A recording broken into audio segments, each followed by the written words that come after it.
Hello friends, welcome back to the studio. Today I thought I would share this really fun forest scene that I painted. It's a scene of my yard, my front yard, and I'm just endlessly inspired by this scene. I've painted it so many times. I've sped this video up quite a bit to keep the video manageable, just at 20 minutes. You can see that I'm working on a piece of pastel mat, a lighter colored pastel mat, and I'm coming in with a fairly detailed underpainting. I'm using gouache in this case. I love to use many different types of mediums in my underpaintings. I love exploring, and underpainting in pastel is one of the most fun stages for me.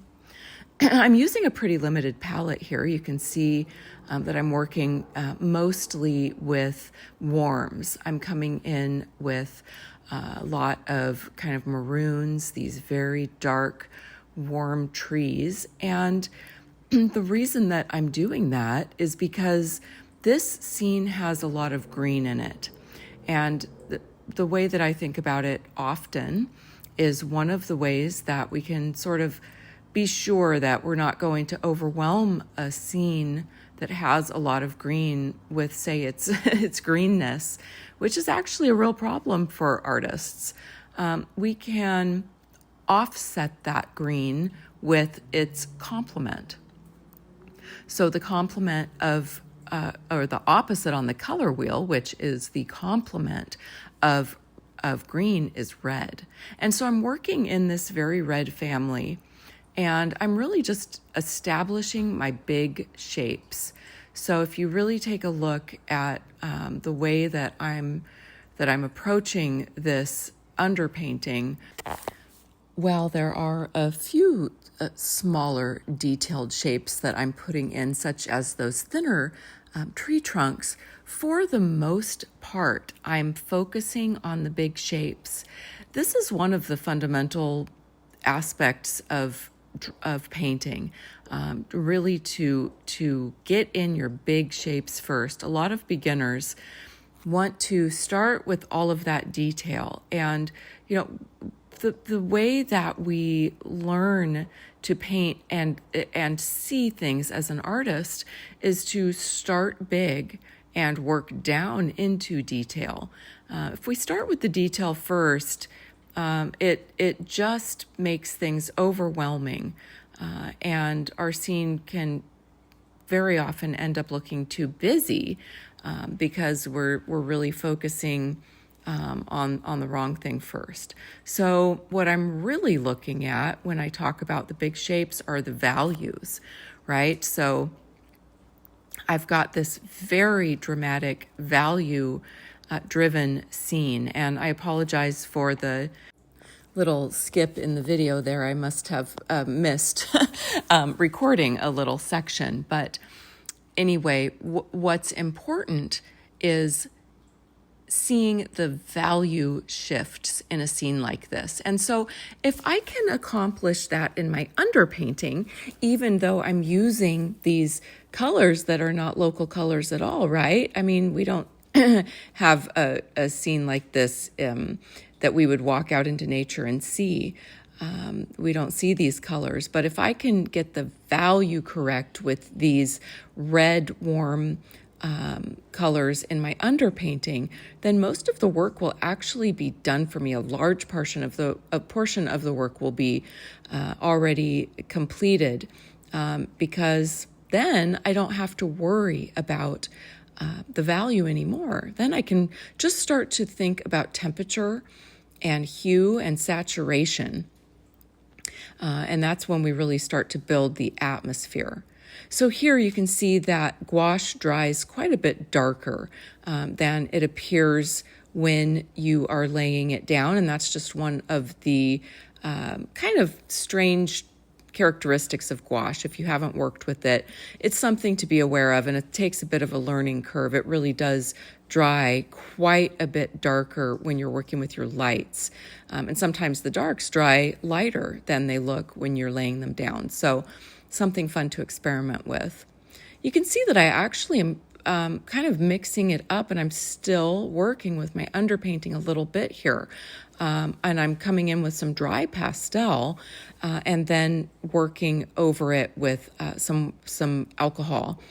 It could have been water, honestly. I'm not sure. Sometimes I mix my liquids.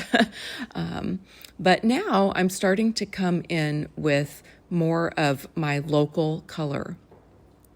I knew that I wanted this to be a very saturated scene. So even though it's more of a local color, I'm still really what we would call pushing that color.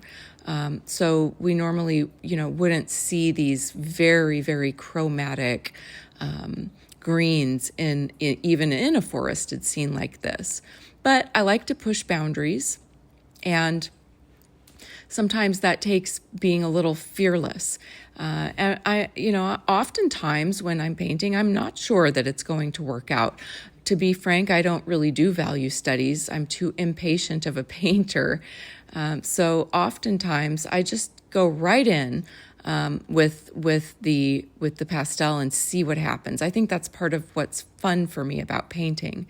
But if you're a beginner, I would suggest doing value and color studies because I've been at this for a while. I just sometimes like to dive right in, but they can certainly be extremely beneficial. And so if you're not sure where to start with a little, even just a little 3x5, very small little study, and throw some colors down. Put in a few swatches of an underpainting and see what your colors look like on top before you really can commit to an expensive piece of paper, because let's face it, it's not cheap to paint. Our materials can get quite expensive. So if you look at what I am focusing on here, I'm working all over the piece, and here I'm being quite careful with my lights, right? So the way that I'm planning to lead the viewer through this painting is with value. And through, my upcoming videos where I will share different paintings with you, will focus on other things, such as a color-driven piece or very atmospheric piece. There's different ways to capture the viewer's attention. And in this piece, I'm using value, which I love to do often, value and color. We can mix those two. But in general, if we took a picture of this painting, even where it is right now, and then took all the saturation out of it and just made it black and white, you would still have a very strong composition. And that's because of those very dark and very light shifts. So I am here, let's move a topic for a minute and talk about that mark, that branch that I just laid in across horizontally across the composition. I did that because if you look at this scene, it has a lot of verticals. And typically in a landscape scene, especially a landscape scene that's in the landscape format, such as this painting is, and all that means is that the horizontal format is longer than the vertical format, right? Than the up and down position, right? So this is like a 12 by 16 instead of turning it into a portrait format, which would be say 16 by 12 inches, right? So when we have a landscape format, it's very easy for that format to become a little static, a little bit boring. And one way that we can switch that up and keep the viewer moving around, keep interest, is to add verticals. But in this particular case, I have a lot of verticals because it's a forest scene. So I've got all of these lines going up and down, and it was almost becoming too repetitive in that sense. So one way that I could correct that and keep the viewer moving around the piece would be to add in those diagonals. Really, they're not completely horizontal. They're those diagonal branches, kind of leading us into the center of interest. If you look at it that way, they're almost like arrows, right? Like these long arrows leading us straight over to my sun. So I'm constantly thinking about those types of compositional strategies when I'm painting. And that diagonal branch was something that I just put in because it needed to be put in. It wasn't there, it wasn't in my reference, but I knew that I needed something to move the eye away from all of those verticals. Switching gears a little bit, I want to talk about this pastel matte paper. It's very different, if you haven't used it, from other pastel surfaces in the sense that it's really grabs the pastel. I enjoy working on a variety of surfaces. This is one of them. Canson Velvet is another pastel surface that really grabs the pastel in a way that makes it quite difficult to move around. So I really encourage you to explore the different substrates that are out there and decide which one works best for you. Now, I really determine the paper that I'm going to use based on the final look that I want in my painting. And for this one, I wanted it to be sort of whimsical, soft, and there's just this quality about pastel matte that is quite different from, say, UArt or Luxe Archival. So check it out if you haven't given it a try. Thinking about papers and how they really affect our work and what our painting or drawing might end up looking like brings me to another topic that I would like to talk to you guys about for a minute. And that is, I've had a lot of students. I mentor individually, and I've taught as a mentor in groups and workshops and things like that. And I've had a lot of other artists come and talk to me about finding their style and being worried about it and saying, I just still haven't found my style, or, I've started to find my style and then I move off in another direction. Or how am I ever going to have a cohesive body of work if I don't have a specific style?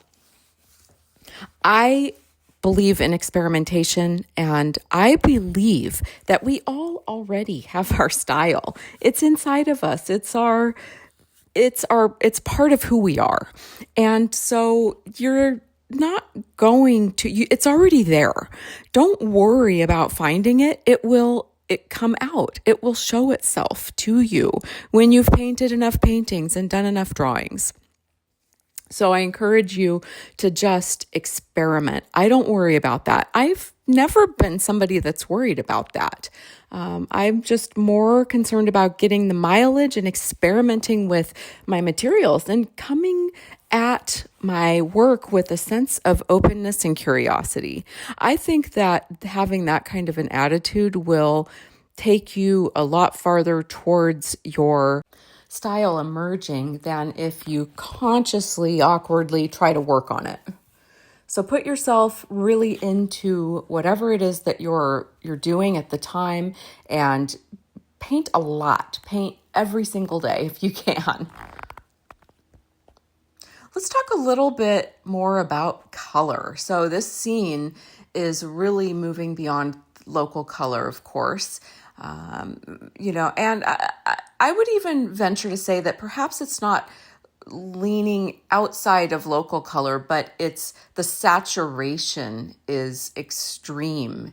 I like, again, to experiment in all different kinds of ways. And so I feel that I can get away with really cranking up the saturation if I do a few other things, such as use neutrals. If I use enough neutrals, then I can get away with some of the saturation. And now you might wonder, well, how do I choose where to put the neutrals and where to put the saturated bits?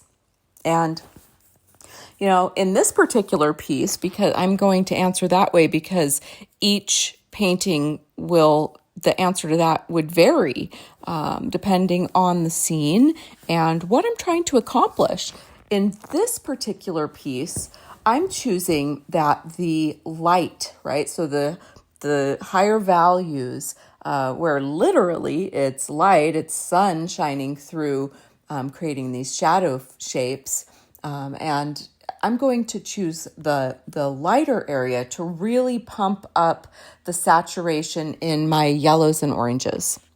And I'm doing that for a couple of reasons. The first reason is that if you squint at this scene, you'll see that there's more darks than there are lights.